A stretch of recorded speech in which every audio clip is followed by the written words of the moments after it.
Welcome back. I'm heading out on another plein air hike. This time I'm heading for the Emmons Moraine trail up near Mount Rainier National Park. It's one of the last hot summer days here in the suburbs of Tacoma. So I'm heading for the mountains. Should be a little cooler up there, at least in the shade. Maybe kind of hot in the sun. Should be some great views of Rainier.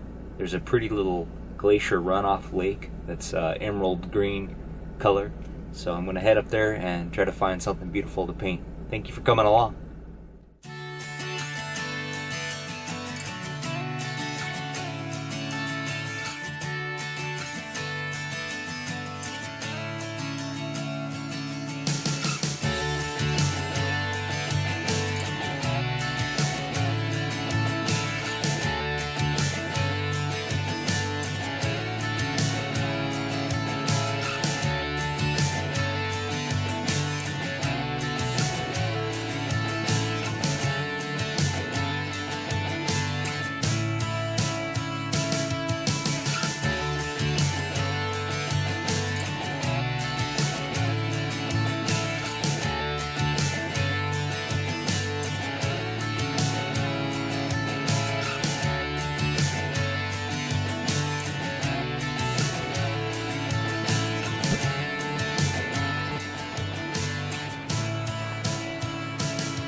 Well, I'm here on the trail, easy trail.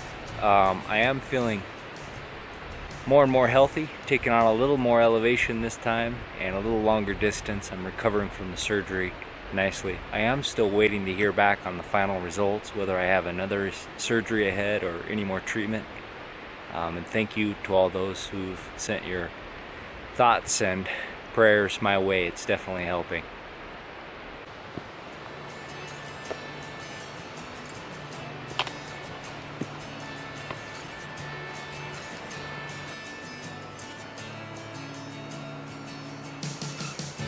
Really dry here and warmer than I expected, but there's a nice breeze. It's still probably only in the mid-70s Fahrenheit.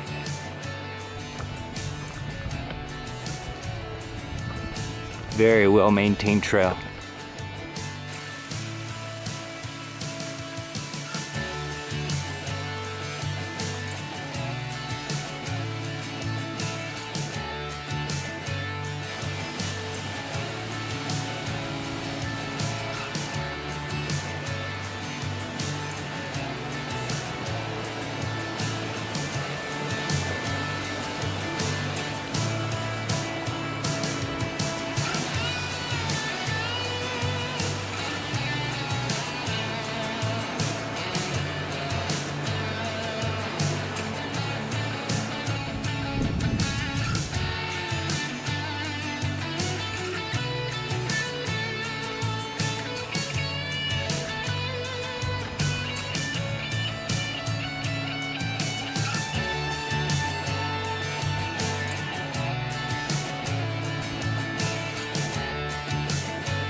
There's the White River running below, and the end of Emmons Glacier, and Mount Rainier behind the clouds.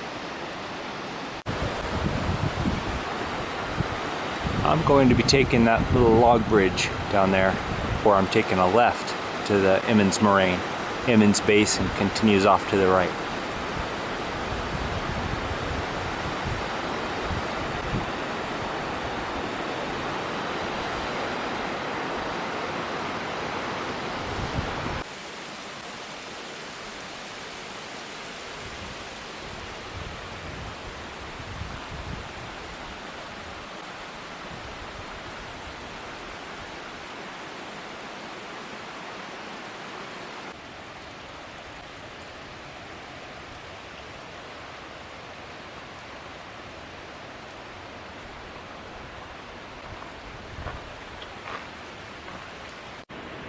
Such varied landscape on this trail. Take a look at the river here. After walking through woods uphill for the last mile and a half, you take a left onto the Emmons Moraine trail, and it takes you right down onto the White River. So dry and boulder strewn right around the river. Very different landscape from hiking through the woods, but beautiful. Probably be a very beautiful view of the mountain when those clouds roll off or burn off.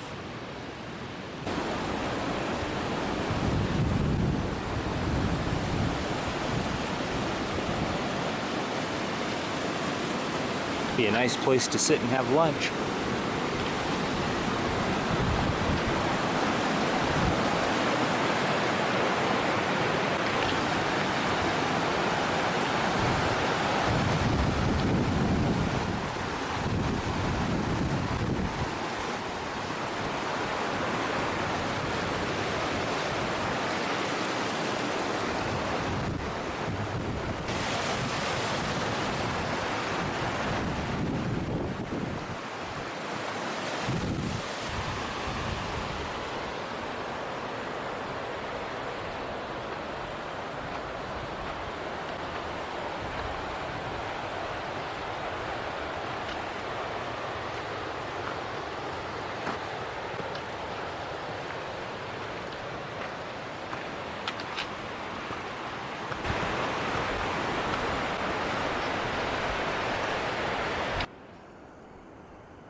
That's where I'm going to try to get to, down on that lake. Such a pretty green, almost jade color. I don't know if you can see it on the video, but that glacier has such a subtle turquoise glow. It's a bluish green glow in that glacier. It's just lovely.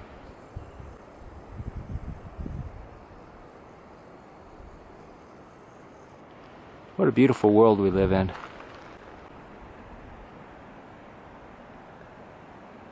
This looks a little steep. We're gonna have to put the camera away to scramble down this, but look at the sparkling on that lake.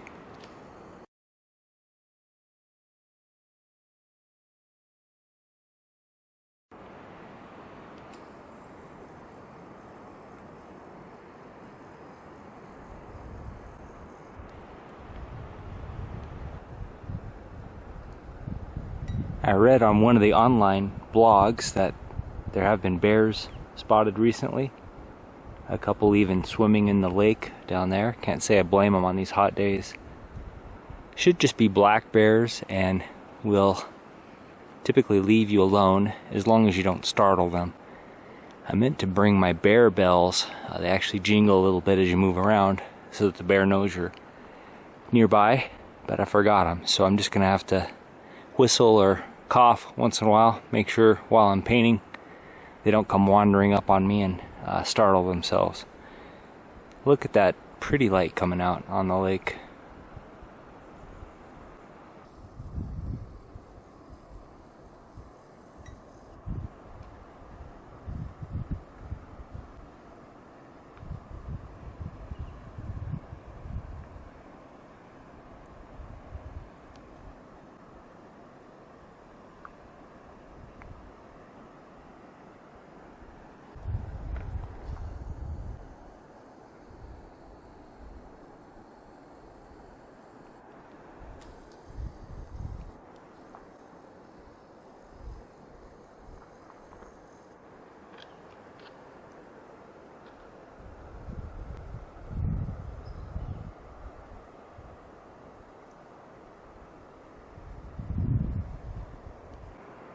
found the spot I want to stop and paint. It's got a gorgeous view, a little bit of shade, and a nice flat spot to set up. Let me show you.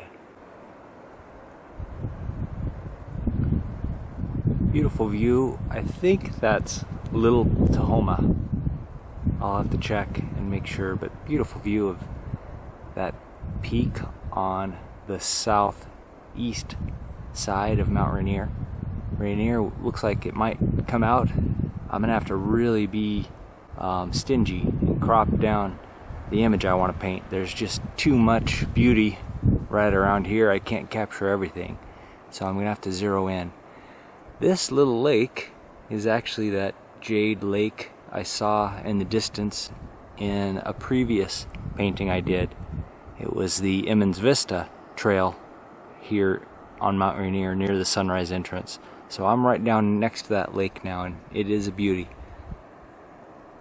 So I'm going to get my easel set up and get my paint spread out and get started.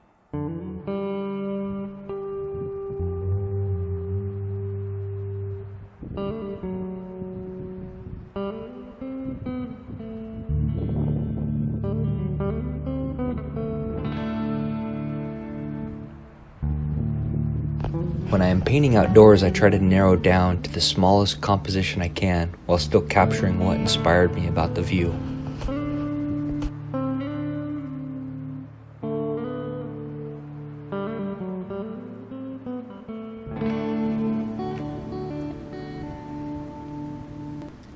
Lately, I've been rereading The Art Spirit by Robert Henry.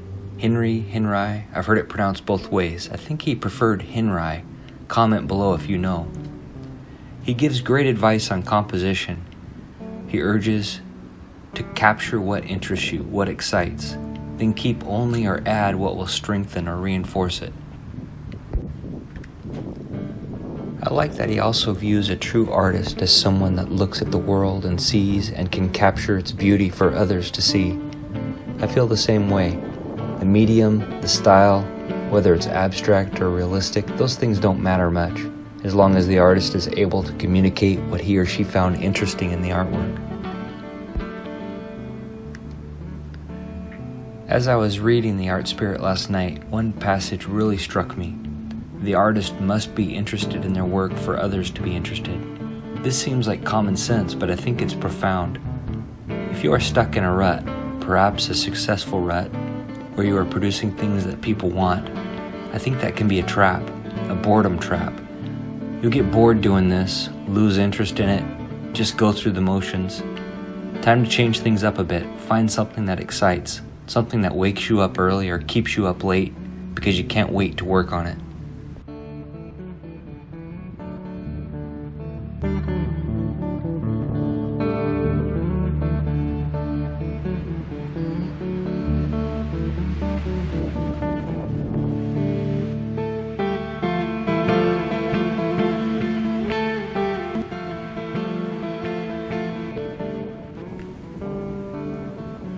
The wind is constantly changing the clouds around the peak, so I'm just going with what I think is an interesting arrangement of the clouds, with white tops and a red-purple base.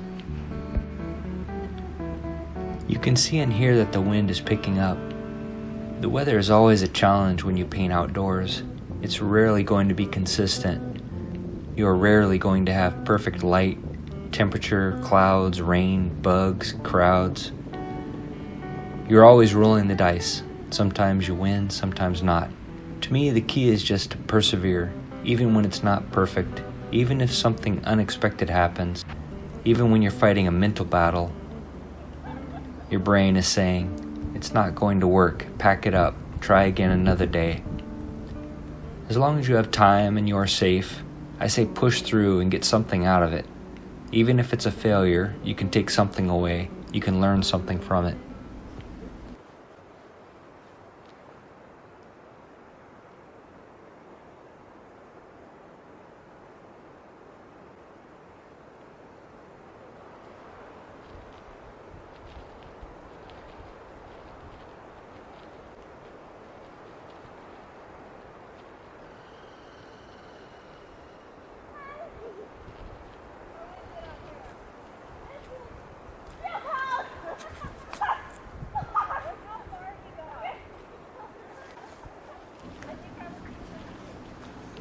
can hear some hikers swimming in the lake below. Well, the wind is really picking up, so I'm going to try to go fast here and get the canvas covered. We've got a bunch of paint mixed up for the rough local color. There you can see. Got some pools of paint mixed up to match the rough local color.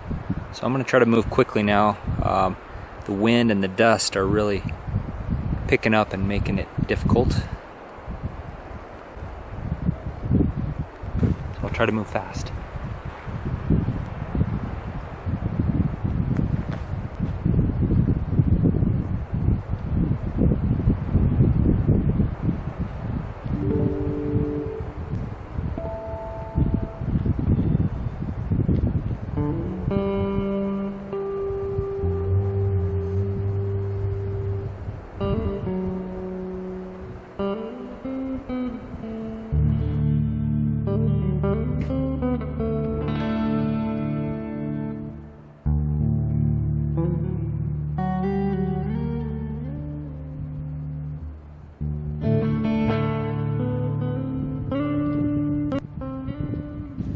The wind is getting stronger and throwing fine dust in my eyes and onto my painting.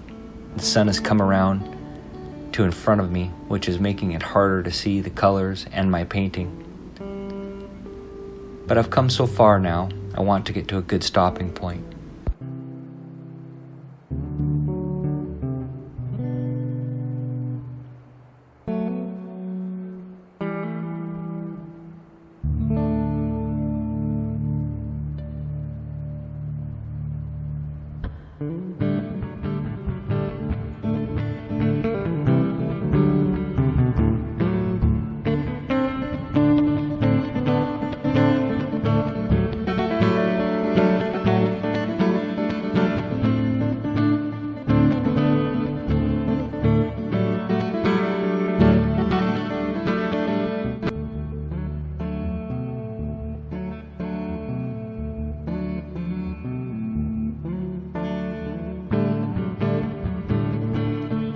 I try to increase the value in color intensity and contrast as I paint the foreground. This can be difficult when the sun is shining in your face from behind the painting.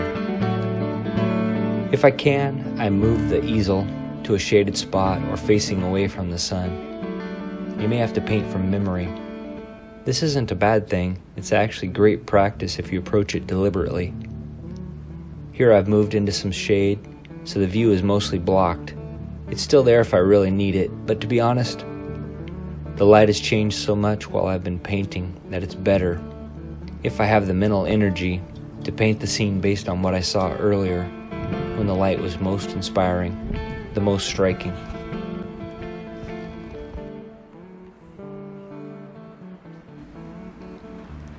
This part is so much fun. The glacier runoff has filled the moraine with minerals, so the water is milky. The sunlight turns the water such a gorgeous jade green color.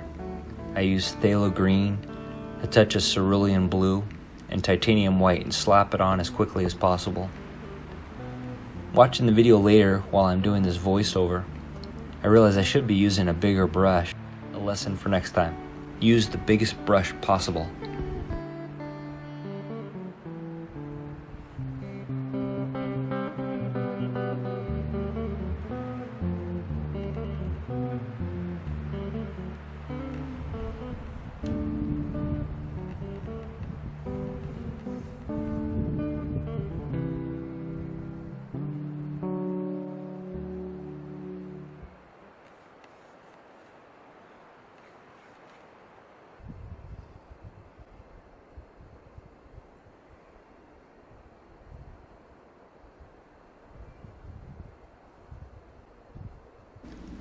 Finally, I'm painting the foreground trees. I like to paint something simple in the foreground, not too distracting. I know trees aren't so simple. A convincing tree is pretty challenging. I try to use vibrant color, warmer color, and sometimes intense contrast, so the foreground objects seem to move closer. The less intense, cooler background gives the illusion it's receding into space, gives that illusion of depth.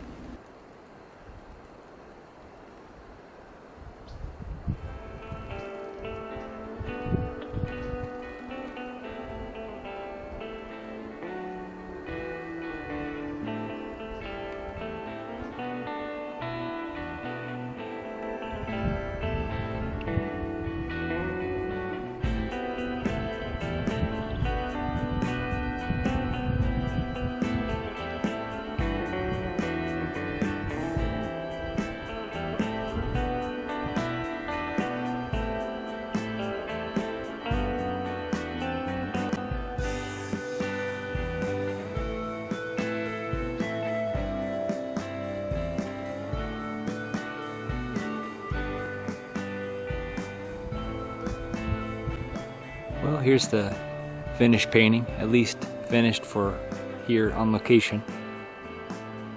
To be honest, it was a bit brutal today. The wind was blowing and the sun was beating down pretty hard most of the time. But I have to say, even with that, it was better than just about any day in the office. So I certainly can't complain. So I'll take it back and take a look at it again in the studio, clean it up just a little bit. I really enjoyed the time here, and the hike here especially was beautiful. There were some people swimming down in the lake, which was kind of fun. I guess it's warm for about the first foot, and then after that it's freezing cold. So I'm gonna hike back to the truck, and hopefully I'll see you on the trail, or hopefully you'll join me again on another episode. Thank you for joining me, I really appreciate it. If you haven't already, please like and subscribe. That encourages me to make more.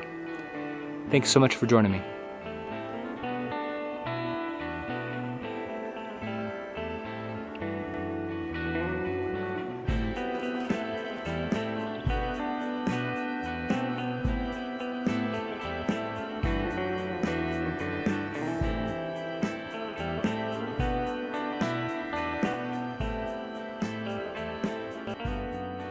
Here's the finished painting of Little Tahoma.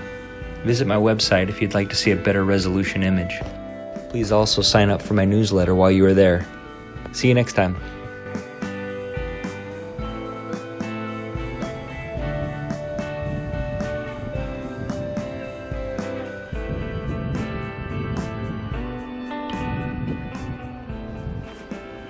There's so much more to explore out here. I can't resist climbing a ridge before heading back to the truck. Looks like a good location for a future painting.